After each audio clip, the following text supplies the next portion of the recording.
Next up on City Corner, we'll talk to Bernie Hayes about the history of black music and radio here in St. Louis. You don't want to miss this.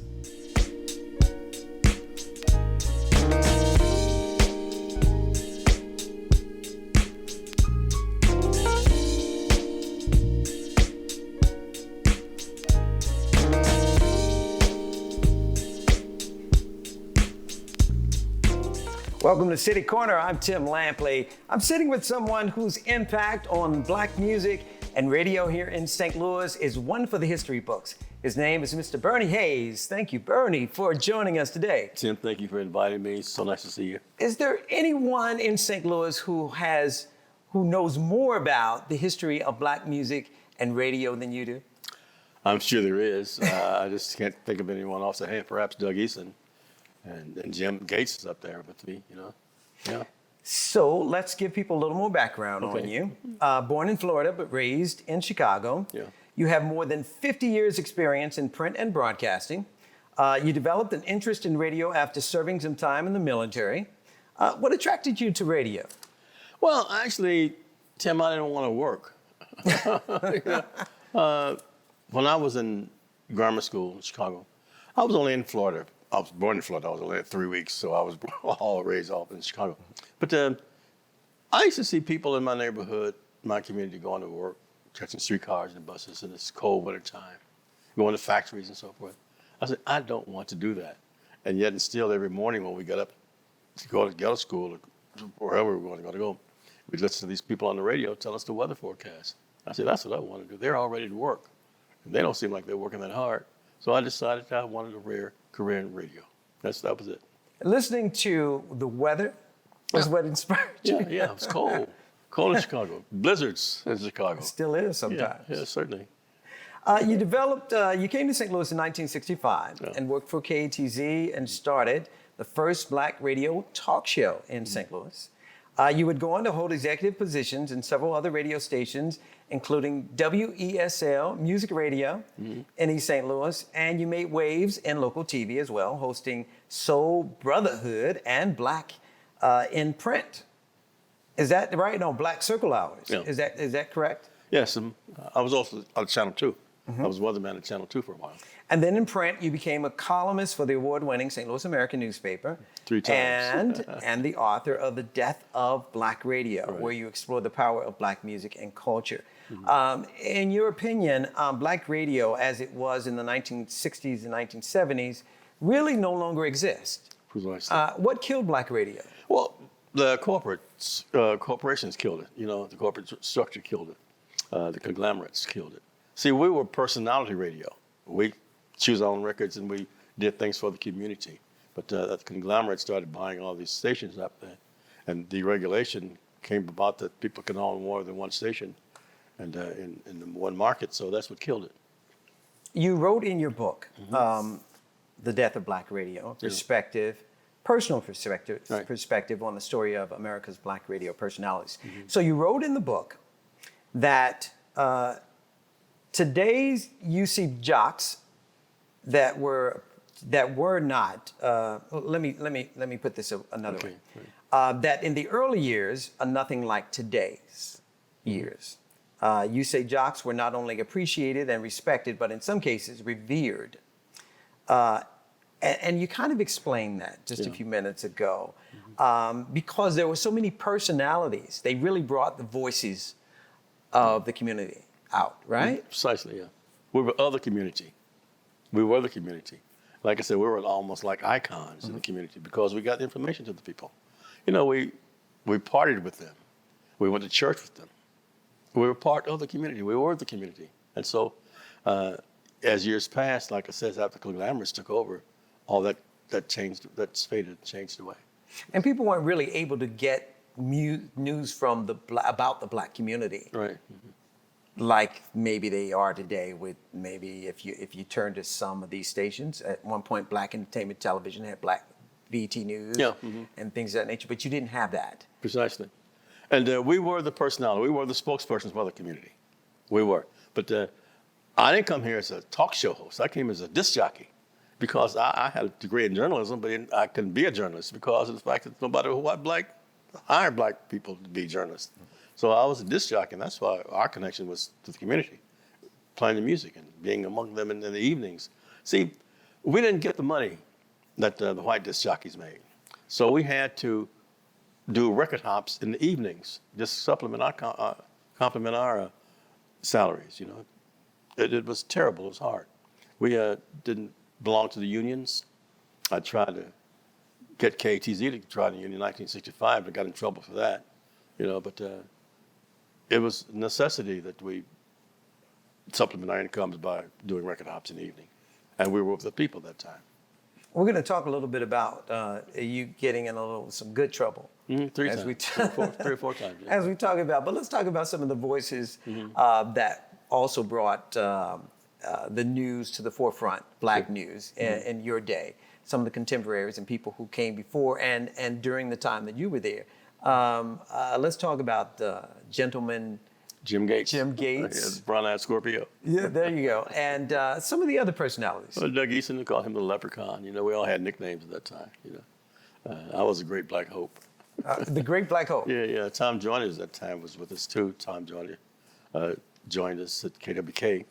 You know, so these are the Lou people. Father Times. Lou Father Times, Roy Wood, Robert B.Q., Dave Dixon, Jerome Dixon, Buster Jones, Chuck Cunningham. We were the spokesperson for the communities at the time. You know. And we talk about the deregulation of radio in 1982. Yeah. Do you believe there's a correlation between what happened in radio and to some of the more negative aspects of what happened or what occurred and the changes in the black community? Yeah, Colin Powell's son, Michael Powell, was head of the FCC at the time. They deregulated all these.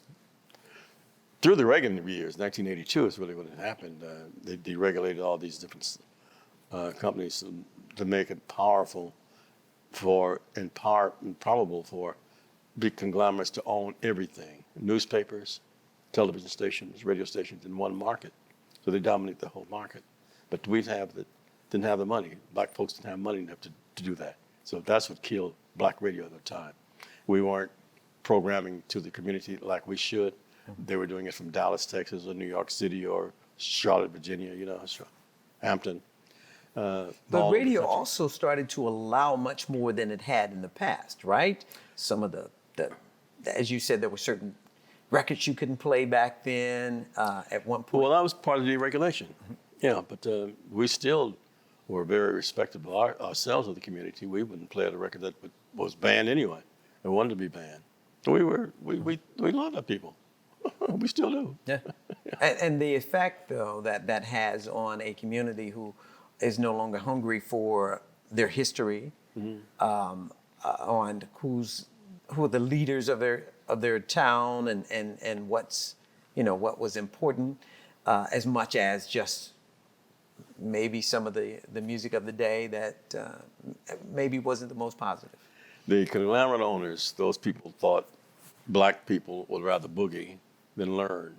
They fed them this constant menu of good music, but no information, no communication. And that's what killed it all. And that's why we became so almost an ignorant community.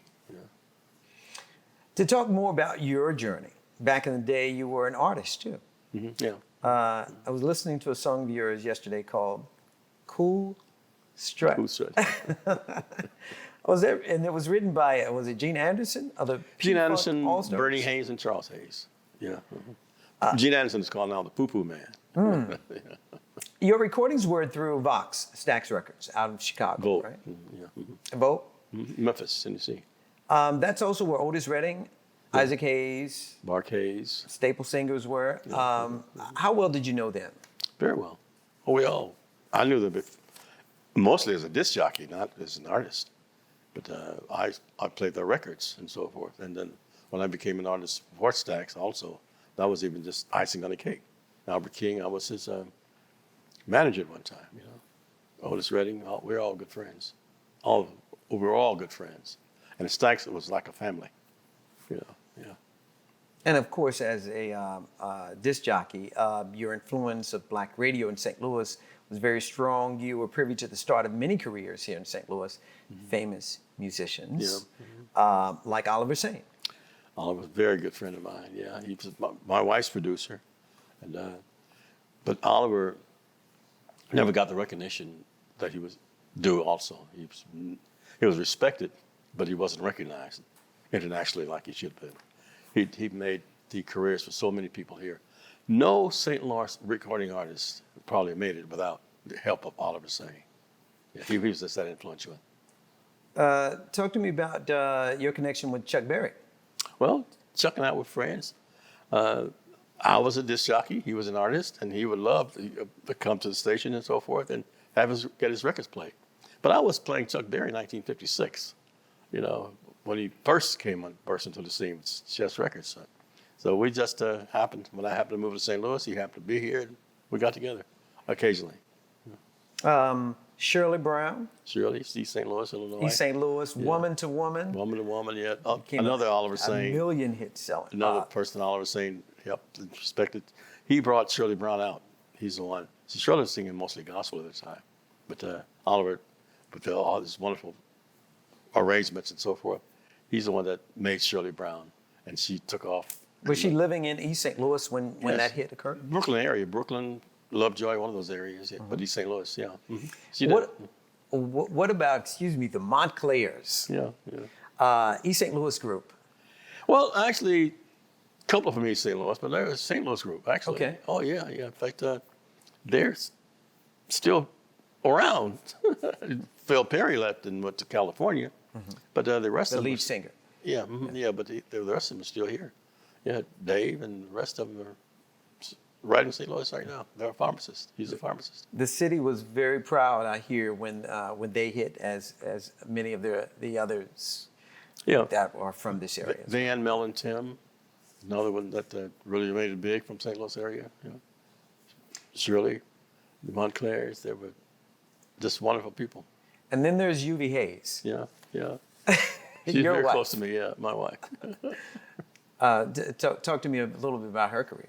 Well, Oliver Sane was one of the two also that, actually, Bunky Shepard out of Chicago, Illinois, who produced Jerry Butler, Shallites, Hold that thought.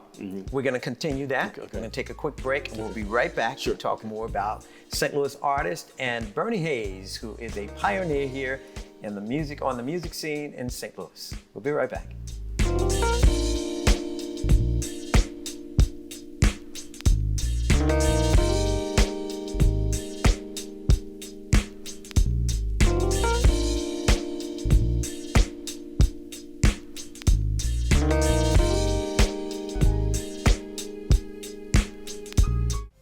Did you know that you can watch STL TV on your smart TV?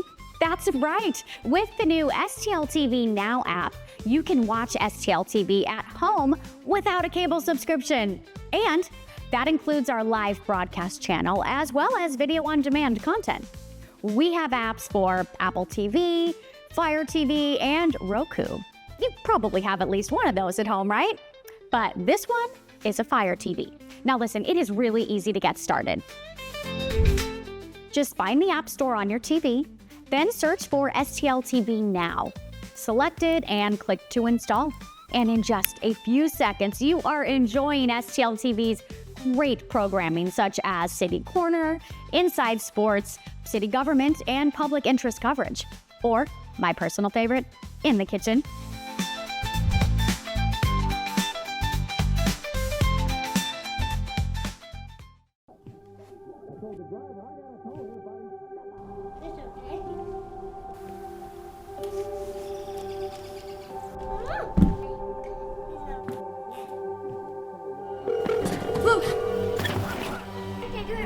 Where's your emergency?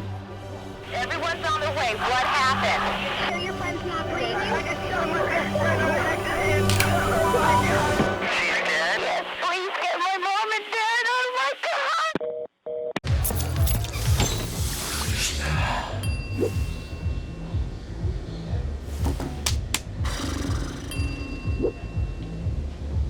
If you need to do something to feel okay to drive, you're not okay to drive. Don't drive buzzed. When you graduate, they graduate. Last week, Brandon met a girl on a dating app. One day after work, he finally found the courage to ask her out. No answer. He started to panic. Was he being too pushy? Maybe it was too Hey, sorry I didn't respond. I was driving. I would love to go on a date. How does tonight sound? Brandon tried to play it cool, but inside he knew a girl so smart, so responsible, she must be a keeper.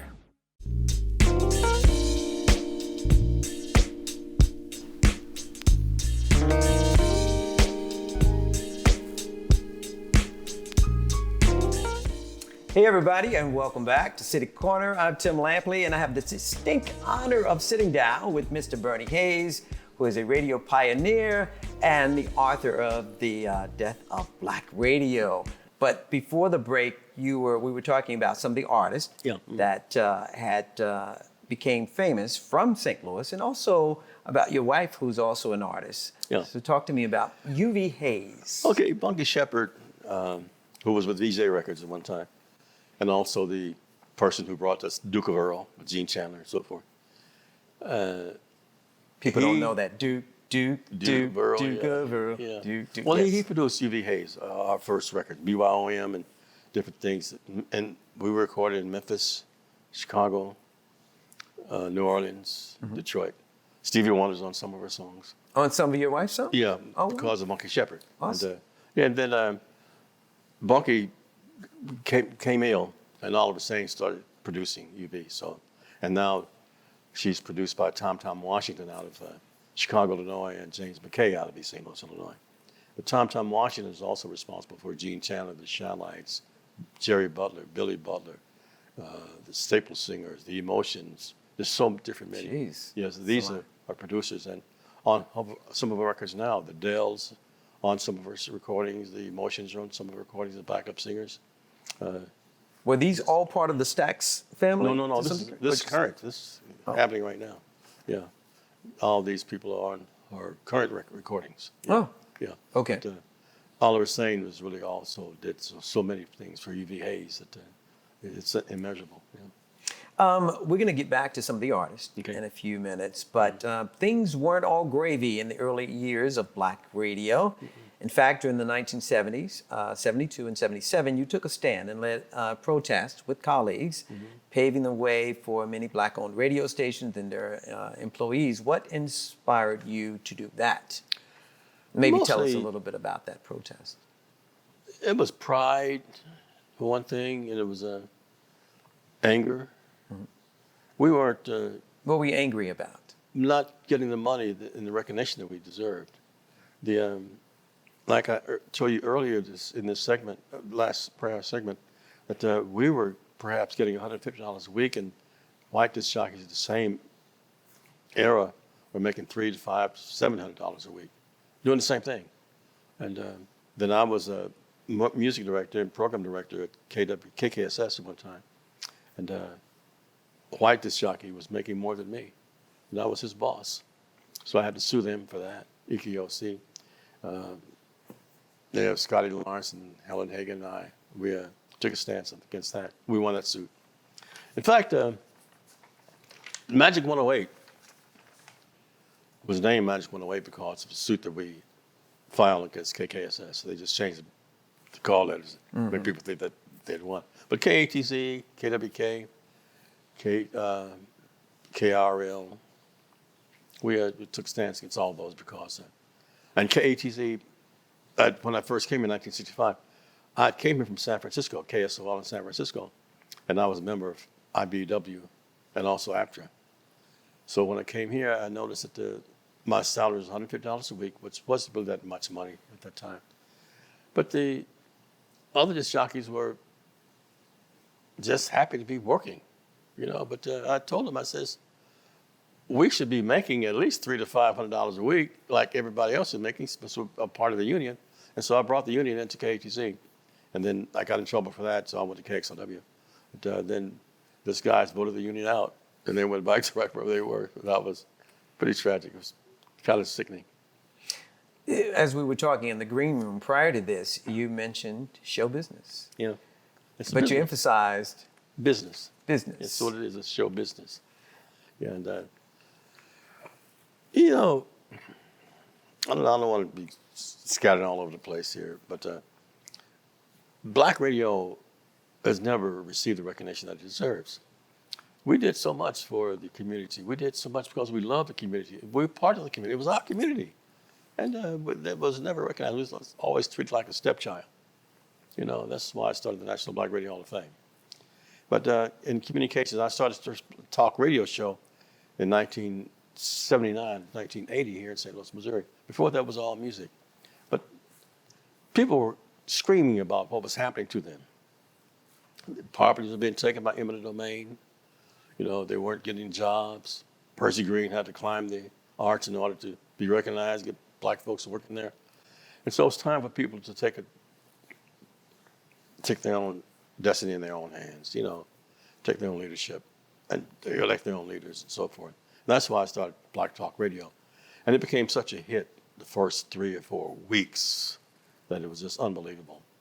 And people were getting on and telling their problems of Onion Horton, Wale Musa, Homer G. Phillips Hospital. All these issues that were coming up were talked about on the air.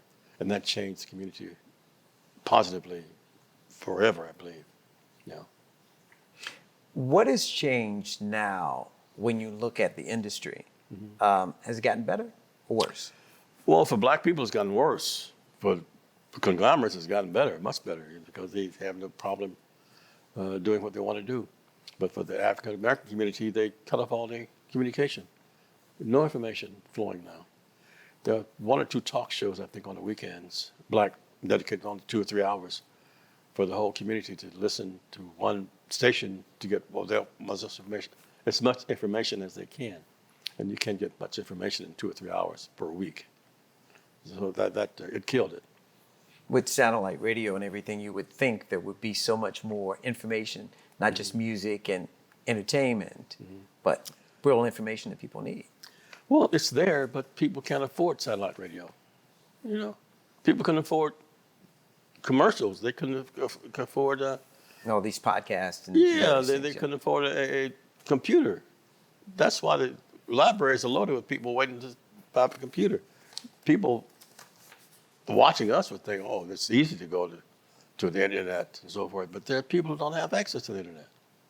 People don't have access to radios at that time, some of them. And we were trying to get the information out. The newspapers were doing their job. The black newspapers kind of saved the community also.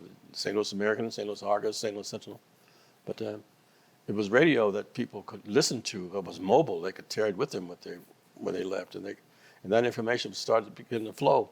And that's when the hammers started coming down on different people. See, even some politicians or public servants, as they call themselves, didn't want that information flowing either. But we changed that. We changed the culture. And a lot of that information was in between some of those wonderful artists that people were listening to, just the breaks. That's what it's for. Yeah. And speaking of some of those artists, let's talk a little bit more about some of the famous people whose paths you've crossed. Ike and Tina Turner. Yeah. Tell me a little bit about your connection with them. Well, it's just that Ike, as a disc jockey and at KTZ, we were very instrumental in their career. But Ike, every time they would come to town, mostly for a show, they'd come to the KTZ studios, and Tina would sit and we interview her and interview Ike and so forth. So we helped them promote the shows that they were promoting. And they were performers who were at the Blue Note too. Oh yeah, they were all over the St. place. Louis, right? Yeah. And East St. Louis, the London House East, that was a big place on the east side at that time. The Blue Note, London House East, and then a couple other. You think Ike gets a bad rap? Worse than he deserved. He was strict, and he did fight Tina. But nothing like happened in the movie when What's Love Got to Do with it? That they just made him look like a monster. But all the movies did that too. I'll tell you about it later if you wanted to talk about it. Well, yes, we'll talk a little bit later about some of the behind the scenes stuff. Yeah. Let's talk about Fontella Bass. Rescue Me. Yeah, Fontella. Very different. One of your favorites? Yeah, you know, I produced a couple of records on Martella also, yeah. But Martella was just beautiful. She just had a wonderful voice. Her mom, you know, big gospel singer. And she happened to hit that record. Her brother? Yeah. As well? Yeah. Peaston?